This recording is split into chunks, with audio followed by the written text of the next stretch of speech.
Hello, we're back for video 3 and this time we're doing warriors. So warriors are meant to be a jack of all trades, and that's pretty much what they're like in season 5. They can go in, I'd say, effectively 3 roles, that being support, solo, and jungle.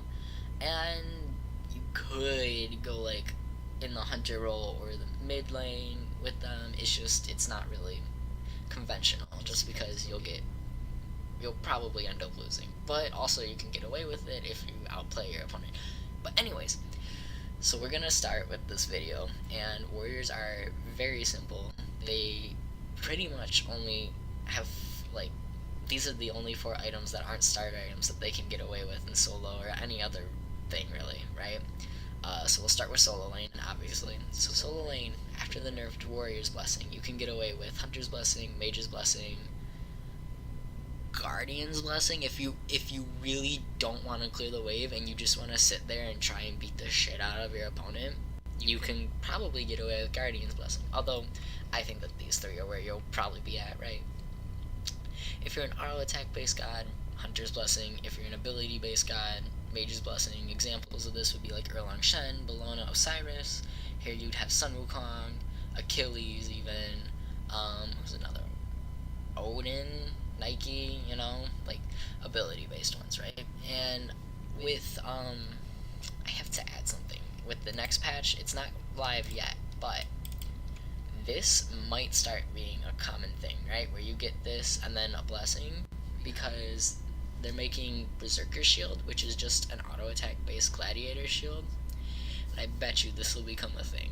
I will bet money on this that'll become a thing. For auto attack based warriors like Bellona, Erlang, and Osiris, right?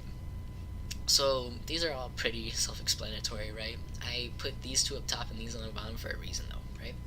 So these 2, you go when you don't know who the solo laner is, right? It's the same thing with the mages video, if anyone watched that, where if they have like Cerberus and Achilles, right? And you don't know which one could go where, right? Because both are effective in solo and support, right? Like Achilles has been played in support. I don't think he's good in support, but he's been played there, and you could totally get away with it there. But pretty much these are like your go-tos, right? Like Glowing Emerald, not so much anymore. It's kind of fallen off in my opinion.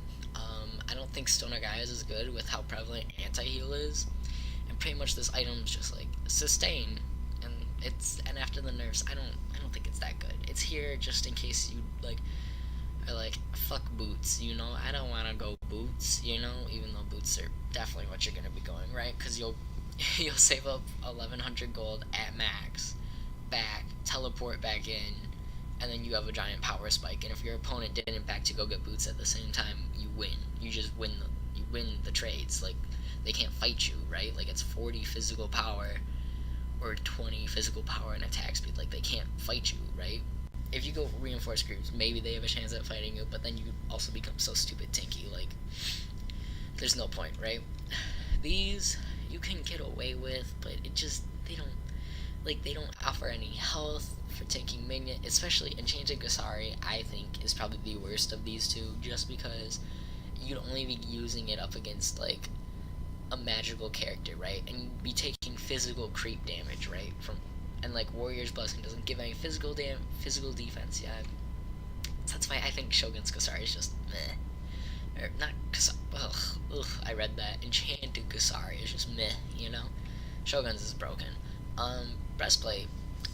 They nerfed this a while ago, and I still think you can get away with it if you know for sure there's going to be a warrior in the solo lane. But also you can totally get away with it if there's a mage, but I still wouldn't go this if you knew it was a mage, right? Like, you get this if you're like, oh, I thought it was going to be Achilles, but it's Cerberus instead. Like, you're fine. You don't need to back and sell this or anything. Just keep it. You're going to get breastplate later on. Like, you're good. Right? Because, like I said, it's like the opposite reason why Enchanted Gasari is bad, right? Because magical, everything's physical, right? Here we have your jungle build. I can't think of any other reason why you wouldn't go this. I couldn't think of one. If anyone knows, feel free to let me know. Maybe you would want tier 1 stone cutting, but after like Bologna or like Osiris or something, but the 15 physical power is so good in the jungle, so good. Like Guardian's Blessing. With Guardian's Blessing, you're either going one of these two with it. That's really it.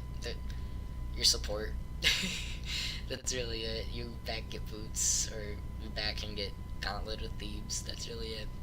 And these are just non-conquest blessings. You can get either of them. A Specialist Blessing, though, I would only get on Guan Yu, just because cooldown reduction, MP5, it stacks off of healing and doing damage, and you get more movement speed. All those things just work in Guan Yu's favor, right? Defender's Blessing, if you just want to be stupid and tanky, I've done this with Achilles, and like had my 2 active and with the defense on, and like 5 people beat the shit out of me and could not kill me. Nuts. Attacker's Blessing if you want to kill things. That's really it. Like I said, warriors are really easy to learn. If anyone has any like tips or pointers for me, or thinks that this starts better, feel free to let me know in the comments below, and I'll see you guys next time. Bye!